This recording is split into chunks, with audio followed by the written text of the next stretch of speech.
راس مال كام علشان نبتدي صح؟ على حسب انت عايز تشتغل فين، لازم تقولي انت محتاج عايز تشتغل فين وخبرتك في ايه. بس let's say اللي انت لسه جديد خالص هتشتغل في مصر مثلا، فانت هتحتاج اولا يبقى عندك ستور موقع.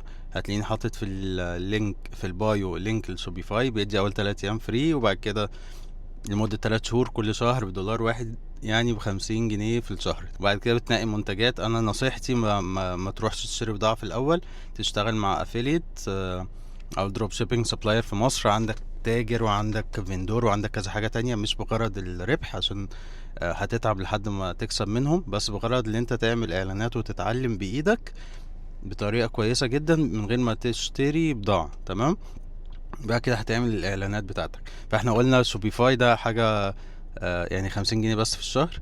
عندك انك تحط المنتجات من تاجر او فيندور او الحاجات دي من غير فلوس. فانت ناقص لك ايه؟ الاعلانات انا دايما بقول اختار 7 منتجات على الاقل.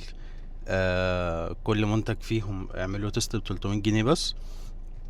الفيديوهات لازم لكل منتج تجيب من 5 ل7 كرييتيفز او فيديوهات او صور هتجيبها. هتدخل على الادز لايبرري بتاعت الفيسبوك، تشوف الحاجات اللي شغاله بره في امريكا كويس، تعمل لها داونلود وبعد كده تعربها او تخليها يعني تتماشى مع السوق المصري.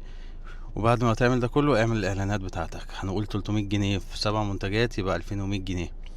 2100 جنيه اكيد ان شاء الله هيجيلك اوردرات في النص، فهتلاقي نفسك يا اما بريك ايفن يا اما في خساره قليله، واحده واحده لحد ما يبقى معاك منتج وينر دي يعني منتج بيكسبك تكبر فيه بقى قوي. مراحل بقى كده تروح على الخليج، بعد كده على امريكا واوروبا.